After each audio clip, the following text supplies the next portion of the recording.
देखिए, बेसहारा दर्शन के इस कार्यक्रम में आज हम आप हिंदी के प्रकांड विद्वान, महान कवि, विचारक, शिक्षाविद, समाजसेवी डॉक्टर शिवमंगल सिंह सुमन के आज हम पैतृक गांव में हैं।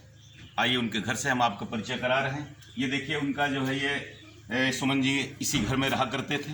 ये सुमन जी का घर है। ये सुमन जी के परिवारिजन मोहन सिंह हमारे बगल में खड़े जो है आज इस घर की व्यवस्था ये देख रहे हैं। यहाँ ये रहे, ये सुमन जी का शिलापट लगा हुआ है। देखिए सुमन जी उनके पिता का नाम साहब बख्श सिंह, कौशल्या देवी उनकी माता का नाम था।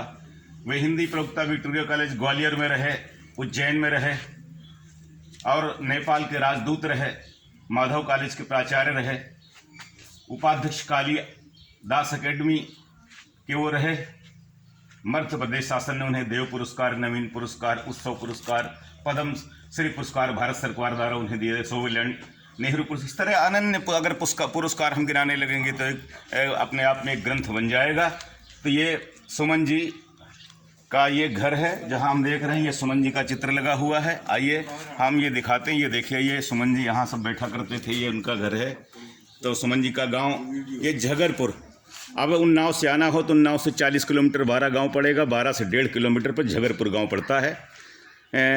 तो ये है। अब आइए उनके घर पे हम चारों तरफ घूम लें। आइए भाई साहब, देखिए अंदर तक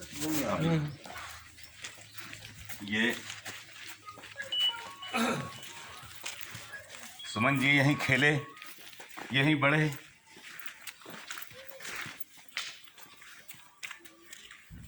प्रारंभिक शिक्षा उनकी यहीं हुई। ये सुमन जी का देखिए, ये यहाँ वो जो बचपन में थे छोटे छोटे पौधे क्यारियाँ लगाया करते थे, फूल पौधे लगाया करते थे सुमन जी।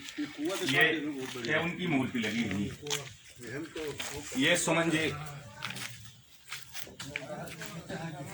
की मूर्ति, एक महान व्यक्तित्व, जाने कितने गुणों को अपने में आत्मसात किए हुए सुमन जी जैसा हिंदी का वक्ता अभी तक मेरा ख्याल दुनिया में नहीं हुआ।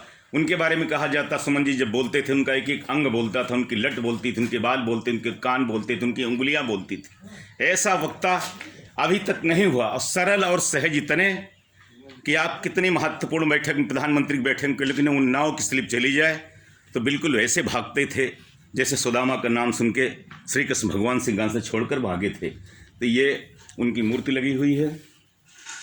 ये उनका घर है। और झगरपुर गांव अपने आप में, हाँ घर के अंदर बढ़वा जाओगे, आपको घर के अंदर दिखा देते हैं।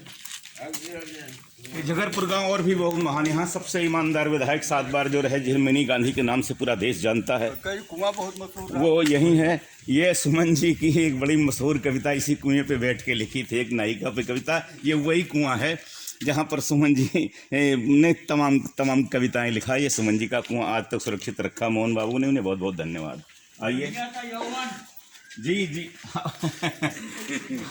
जी ये आइए, ये देखिए, ये कच्चा घर था उनका, ये धन नहीं दिखा। ये देखो ना, पहले ऐसे घर बनते थे। ये वैसे सुरक्षित है घर जो है। ये सुमन जी का ये आंगन है सुमन जी का। ये उनका घर है। देखिए, इस मेज पर आज तक रखी हुई ये डाइनिंग टेबल जो आज भी सुरक्षित रखी है। ये अंदर खोल लो जी हमारा। ये हाँ हाँ, आइए इधर आ जाओ। जी जी जी आइए अंदर तक चले जाए। आइए, हम सुमन जी का जन्म, जहाँ पर उनका जन्म हुआ था जो है, वो हम स्थान दिखाते हैं आपको। डॉक्टर शिवमंगल सिंह सुमन उज्जैन विश्वविद्यालय के कुलपति और तमाम पदों को जिन्होंने गौरवान्वित किया। ये उनका जन्म हाँ यहाँ हुआ था। ये जन्म स्थान वाले कमरा हम आपको उसके दर्शन करा रहे हैं। ये देखिए, ये पुराने ज़माने की कच्ची कोठरी, हाँ ये है। तो इसी में उनका जो है जन्म सुमन जी का यही हुआ था जो है। जी ये सुमन जी, हाँ ठीक, हाँ ये यहाँ हुआ था। ये हमारे साथ में सुमन जी के मोहन जी के लड़के हैं, राजवीर सिंह और धनंजय सिंह मोहन जी के 2 लड़के हैं। जी सुमन जी की विरासत को वही लोग संभाल रहे हैं और बहुत तरीके से रखे हैं। कभी आपको मौका मिले तो आप जरूर आइए। अगर जिन लोगों को हिंदी से लगाव है, शिक्षा से लगाव है, ऐसे तीर्थ पर जरूर आएँ। जो है आप निश्चित आइए। और मेरा अगर वीडियो पसंद आया हो तो सब्सक्राइब कर लीजिएगा इसको, जो है आप जो है, ताकि बेसवारी के बारे में तमाम जानकारी। और ये वीडियो आप तक हमारे प्रदीप मास्टर के द्वारा आप तक पहुंच रहा, उन्हें भी बहुत बहुत धन्यवाद। आप सबको बहुत बहुत धन्यवाद।